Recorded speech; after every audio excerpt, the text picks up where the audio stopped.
Hi everyone, আসসালামু আলাইকুম। আশা করছি আপনারা সবাই অনেক ভালো আছেন। আমরাও সবাই আলহামদুলিল্লাহ ভালো আছি। তো আরও একটি নতুন ভিডিও দেখার জন্য আপনাদের সবাইকে ওয়েলকাম জানাচ্ছি। তো আজকে আমি আপনাদের সাথে শেয়ার করব চাঁদ রাত, মানে চাঁদ রাতে আমরা কি করেছি, কি বানিয়েছি সেগুলো শেয়ার করব। আর ঈদের জন্য আমরা কি তৈরি করছি সেটাও শেয়ার করব। তো নর্মালি আমি প্ল্যান করেছি যে যেহেতু এটা আমার ফার্স্ট ঈদ আমার বাবার বাড়িতে বিয়ের পরে আর কি, প্রায় 10 বছর পরে আমি ফার্স্ট টাইম আমার বাবার বাড়িতে ঈদ করব। তো যেহেতু সবাই দেখা যায় সেমাই টেমাই এগুলো তৈরি করা হয়, তো আমি চিন্তা করলাম একটু ডিফারেন্টভাবে তৈরি করি। আর বেশ অনেক দিন হয়ে গেল, প্রায় কয়েক মাসই হয়ে গেল বলতে গেলে আমি মিষ্টি তৈরি করি না বাসায়, বলতে গেলেই চলে, করছি না বললেই চলে। তাই চিন্তা করলাম এবারে একটু মিষ্টি তৈরি করব ঈদ উপলক্ষে। আর নর্মালি সবাই হচ্ছে বিরিয়ানিটা সবসময় খাওয়া হয়, সবাই বিরিয়ানি তৈরি করে। আর রমজানও দেখা গিয়েছে আমরা অনেকবারই বিরিয়ানি তৈরি করেছি। তাই আমি চিন্তা করেছি বিফ তেহারি তৈরি করব ঈদের জন্য, সে সাথে কয়েক আইটেমের মিষ্টি তৈরি করব, এরপরে হচ্ছে জর্দা ভাত তৈরি করব। তো এখন আমি যেটা করছি সেটা হচ্ছে ছানা তৈরি করছি। এখানে হচ্ছে টোটাল 4 লিটার দুধের ছানা। তো আমি হচ্ছে ভিনেগার দিয়ে ছানাটাকে কেটে তারপর রেখে দিব। তো আজকে মিষ্টির আইটেমের মধ্যে আমি তৈরি করছি কালোজাম মিষ্টি, তারপরে হচ্ছে রসমালাই, তারপরে হচ্ছে কাঁচাগোল্লা, তারপরে হচ্ছে জর্দাবাদ, মানে যেটা কিনা আমরা বিয়ে বাড়িতে খেয়ে থাকি। টোটাল 4 আইটেমের মিষ্টির আইটেম তৈরি করছি, সে সাথে থাকবে বিফ তেহারি, এরপরে লাচ্চা সেমাই, স্যুপ, তারপরে এটা সেটা তো আসলে ফিরনি এগুলো যখন গেস্ট আসবে তখন কিন্তু সাথে সাথে তৈরি করে দেওয়া যায়। তো তাই চিন্তা করলাম আমি এগুলো রাতে করে রাখবো, কালকে দিনে যাতে ঝামেলা না হয়। আর যেগুলো দিনে করা যায় সেগুলো তো দিনে অবশ্যই করা যাবে। তো মাংসটা হচ্ছে রাতে রান্না করে রাখবো, কালকে যাতে তেহারিটা রান্না করে ফেলতে পারি খুবই শর্ট টাইমে। তো এখন হচ্ছে আমি যেটা করছি কালোজাম মিষ্টির জন্য আমি দুধটা রেডি করছি, কালোজাম মিষ্টিটা তৈরি করব। তো এখানে হচ্ছে আমি 1 কাপ পরিমাণ পাউডার দুধের সাথে ঘি, ময়দা, বেকিং পাউডার সব কিছু দিয়ে ভালোভাবে মিক্স করে নিচ্ছে। আর ঘর ক্লিন করছে হচ্ছে মেরিন আর হচ্ছে নরিন, ওরা দুজন ঘর ক্লিন করছে।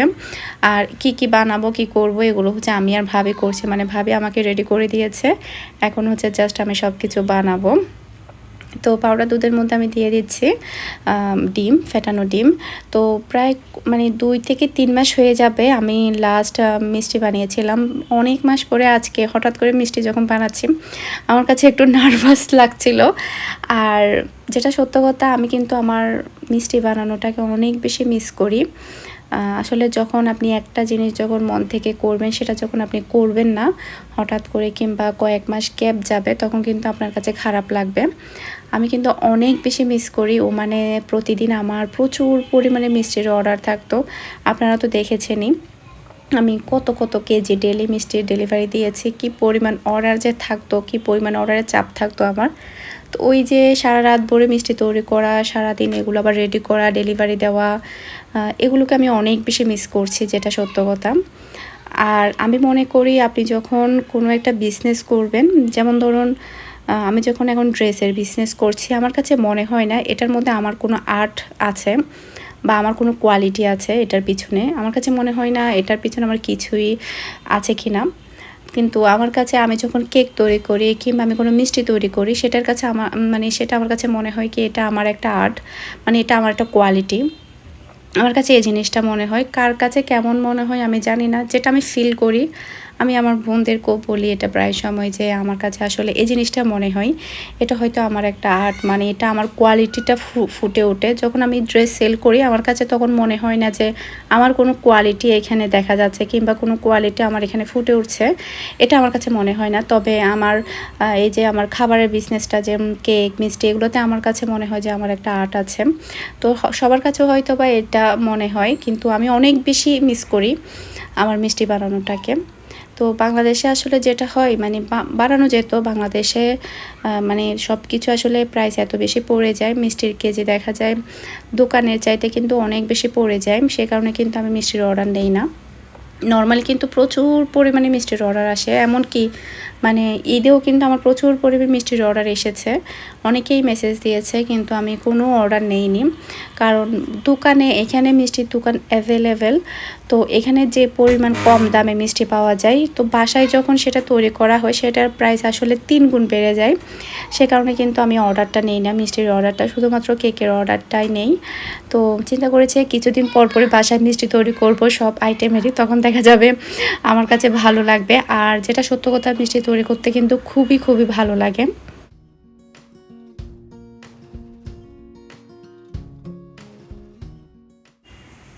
আর আমি কিন্তু এখানে বেবি জামও তৈরি করছি, যেহেতু জর্দাবাদ তৈরি করব, সেখানে যখন ছোট ছোট বেবি জামগুলো দিব দেখতে তখন খুবই ভালো লাগবে, সে কারণে আসলে বেবি জামগুলো তৈরি করা।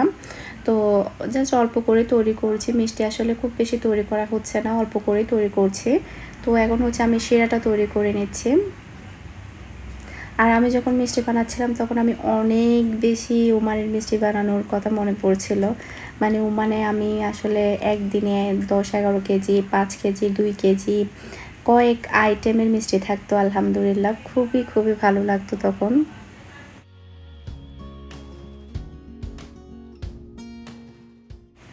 বাংলাদেশেও চাইলে কয়েকটা আইটেমের মিষ্টি আসলে রাখা যাবে, যেগুলোতে কিনা খুবই কম সময় লাগে, যেহেতু এখানে সিলিন্ডার গ্যাসেরও একটা ব্যাপার-স্যাপার আছে। তো 4 থেকে 5টা আইটেম কিন্তু রাখা যাবে হোমমেডের মধ্যে, অন্যগুলোও কিন্তু চাইলে রাখা যাবে, তখন দেখা যাবে প্রাইসটা একটু বেড়ে যাবে। তো এখানে হচ্ছে আমার শিরাটা তৈরি করা শেষ, এখন হচ্ছে আমি মিষ্টিগুলো দিয়ে দিলাম। আর মিষ্টিগুলো তৈরি করার পর আমি একদম রাতে সব কিছু কমপ্লিট করে ফেলবো, মানে দুধ দিয়ে যেভাবে কোট করতে হয় সেগুলো সবই কমপ্লিট করে তারপরে রাখবো আমি। তো এরপরে হচ্ছে আমি যেটা করছি সেটা হচ্ছে তেহারির জন্য মাংসটা রেডি করে রাখছি। আর এটা করছি আমি সরিষার তেল দিয়ে। সরিষার তেল দিয়ে কিন্তু আসলে তেহারিটা তৈরি করতে হয়, তখন কিন্তু খেতে অনেক বেশি টেস্টি হয়। তো এখন হচ্ছে জাস্ট আমি মাংসটা রেডি করে রাখবো, রান্না করে রাখবো। কালকে জাস্ট আমার তেহারিটা মানে রেডি করলেই হয়ে যাবে, তখন দেখা যাবে তেমন একটা সময় লাগবে না।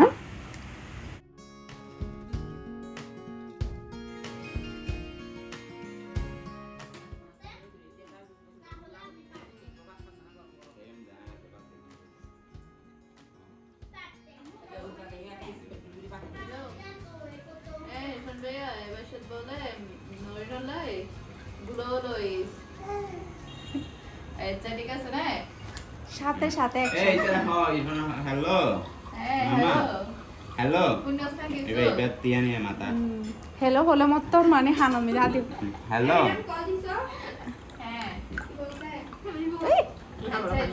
আনালাই মামা জুনটু। তো এখানে হচ্ছে টোটাল 1.5 কেজি গরুর মাংস। তো তেহারির মাংস প্রায় রেডি হয়ে আসছে, আরও একটু টাইম লাগবে। আমি ভালোভাবে কষিয়ে তারপর একটু পানি দিব সেদ্ধ হওয়ার জন্য। দেখা যায় কি আপনি যখন ভালোভাবে মাংসটা কষাবেন তখনই কিন্তু প্রায় 50%-এর মতো সেদ্ধ হয়ে যায় মাংসটা।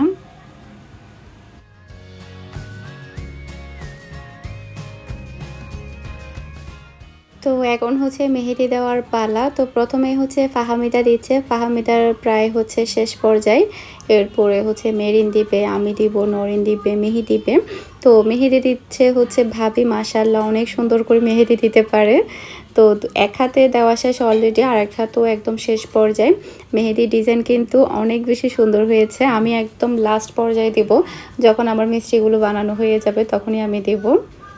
তো এদিকে হচ্ছে আমার ছানাটা রেডি। তো আমি হচ্ছে প্রায় ইফতারের পরপরই কিন্তু ছানাটা রেডি করে রেখেছিলাম, মানে পানি ঝরতে দিয়েছিলাম। এখন একদম মানে পানিটা ঝরে গিয়েছে, প্রায় হচ্ছে 5 ঘন্টা মতো আমি ঝুলিয়ে রেখেছিলাম।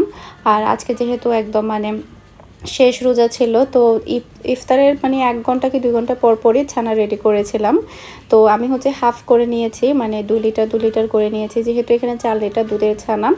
আর বাংলাদেশে দুধের ছানাগুলো দেখা যায় কি একটু ক্রিমি কালার টাইপের হয়, ধপধপে, যেটা সাদা হয় সেটা হয় না, কেন জানি না। আমি যে দুধটা ইউজ করেছি সেটা হচ্ছে আড়ংয়ের দুধ ইউজ করেছি। তো এটা একদম ধপধপে সাদা হয় না, কেমন যেন একটা ক্রিমি হয়। ও মানে আমি যে মিষ্টিগুলো তৈরি করতাম, যে ছানাগুলো তৈরি করতাম, ওগুলো কিন্তু একদম ধপধপে সাদা হতো। আর দেখলাম কি মিষ্টিগুলো কিন্তু অনেক বেশি ভালো হতো এখানকার। আমার কাছে মনে হচ্ছে আর কি মিষ্টিগুলো তেমন একটা টেস্টি কিংবা তেমন একটা ভালো লাগছে না। মানে ওমানে যেরকম আমি আসলে তৈরি করতাম, ওমানে হয়তো বা দুধগুলো ভালো ছিল, সেই কারণে হয়তো বা এখানকার আসলে বেশিরভাগ দেখা যায় কি ভেজাল পড়ে যায়।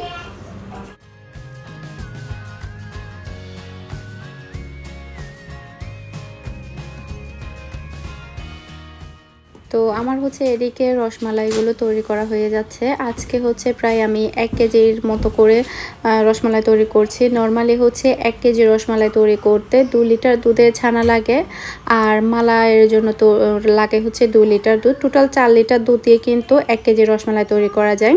তো এদিকে হচ্ছে আমার কালোজাম মিষ্টিগুলো রেডি। এখন হচ্ছে জাস্ট আমি দুধ দিয়ে হচ্ছে একটু কুট করে নিলাম। তো এই যে এখানে আমার রেডি। তো এগুলো হচ্ছে এখন আমি বক্স ভরে তারপরে হচ্ছে ফ্রিজের মধ্যে রেখে দেবো।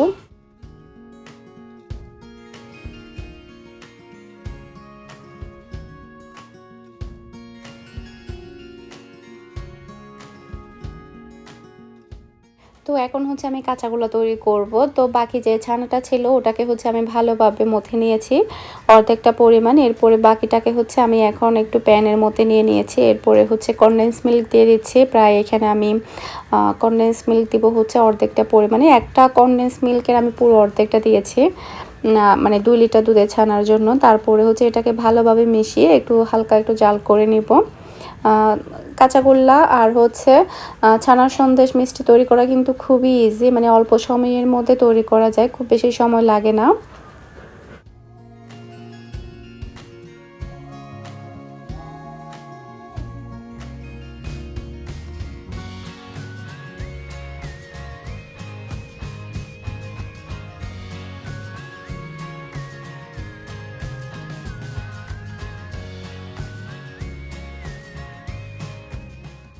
তো এটা হচ্ছে রসমালাইয়ের জন্য আমি মালাই তৈরি করেছি। তো কালারটা মাশাআল্লাহ অনেক সুন্দর এসেছে রসমালাইয়ের। তো কালারটা সুন্দর আসার জন্য আমি হচ্ছে দিয়েছি, ক্যারামেল ইউজ করেছি এখানে। চিনির ক্যারামেলটা তৈরি করে তারপর এটার সাথে মিশিয়ে দিয়েছি। এরপরে হচ্ছে আমি এখন রসমালাই মিষ্টিগুলো দিয়ে দিব। রসমালাই মিষ্টিগুলো তো আসলে এর আগেই আমি করে রেখেছিলাম। আর মিষ্টিগুলোর ফুল রেসিপি কিন্তু আমার চ্যানেলে আছে। আপনারা চাইলে আমার চ্যানেলটা যদি আগের ভিডিওগুলো যদি একটু দেখেন তাহলে কিন্তু প্রত্যেকটা মিষ্টির রেসিপি কিন্তু আমার চ্যানেলে আছে। মানে কাঁচাগোল্লা, রসমালাই, তারপরে হচ্ছে কালোজাম মিষ্টি, এগুলো জর্দাবাত, এগুলো সবই রেসিপি কিন্তু আমার চ্যানেলে অলরেডি দেওয়া আছে। তো রসমালাইটা হতে হতে এদিকে হচ্ছে আমি কাঁচাগোল্লাটা তৈরি করে নিচ্ছি।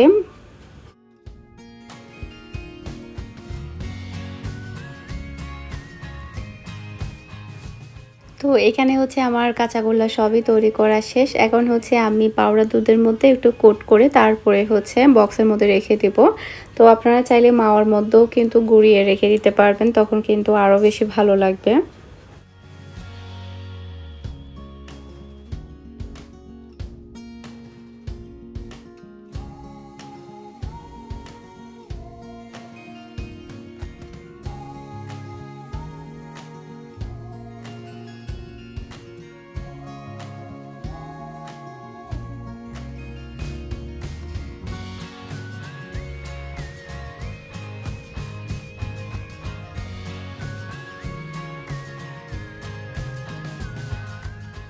তো এদিকে হচ্ছে আমার রসমালাইও তৈরি করা হয়ে গিয়েছে। তো এখন হচ্ছে ফ্রিজের মধ্যে রেখে দেব। তো আমার প্রায় সব মিষ্টি তৈরি করা শেষ। তো এখন হচ্ছে আমি মেহেদি দিব, আর কোনো কাজ নেই মোটামুটি।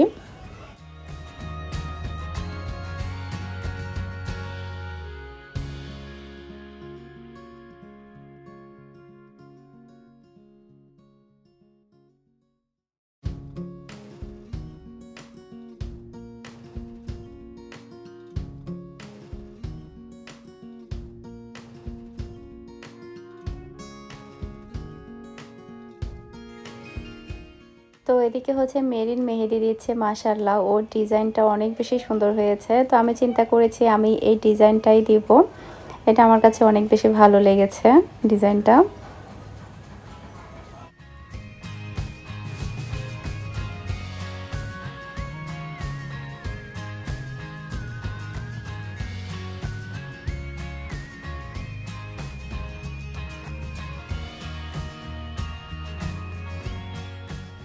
তো এখন হচ্ছে আমি মেহেদি দিব। চাঁদ রাতে আসলে মেহেদি দিতে ভালোই লাগে, আর আমি প্রায় অনেক বছর পরে মেহেদি দিচ্ছি। মূলত হচ্ছে আমি মেহেদি দিতে পারি না, যেটা সত্য কথা, মানে তেমন একটা সুন্দর হয় না, যার কারণে কিন্তু আমি মেহেদি দেওয়ার জন্য ট্রাই করি না। তো কিনি মেহেদি, দেখা যায় ঈদের সময় কিনি, দেখা যায় আমি দিতে পারি না, বিতে দেই না। তো এইবার মানে দিচ্ছে, ভাবি অনেক ভালো সুন্দর আর্ট করতে পারে, তাই চিন্তা করলাম মেহেদি দেই, ভালো লাগবে।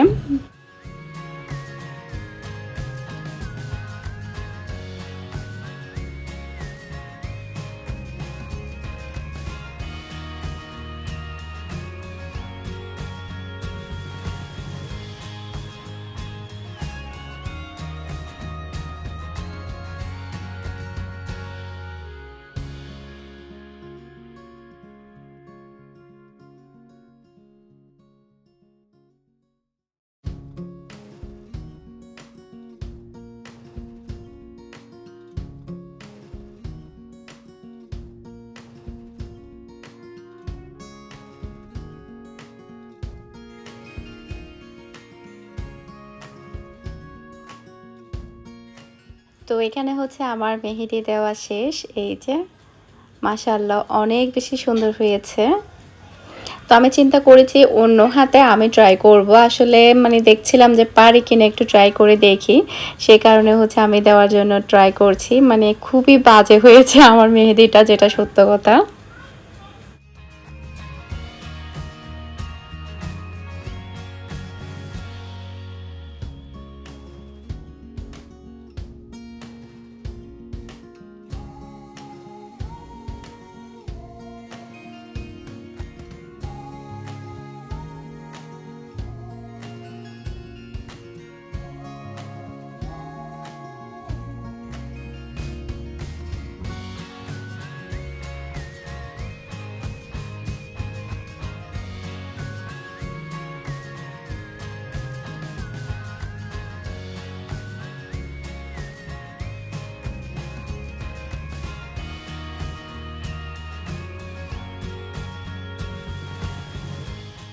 তো নিজে নিজে ট্রাই করে ফেললাম, খুবই জঘন্য হয়েছে এক কথায় বলতে গেলে, একদমই সুন্দর হয়নি। তো যাই হোক, নিজে একটু ট্রাই করলাম আর কি। তো আশা করছি আজকের ভিডিওটা ভালো লেগেছে। সবাই ভালো থাকবেন, সুস্থ থাকবেন। আসসালামু আলাইকুম, আল্লাহ হাফেজ।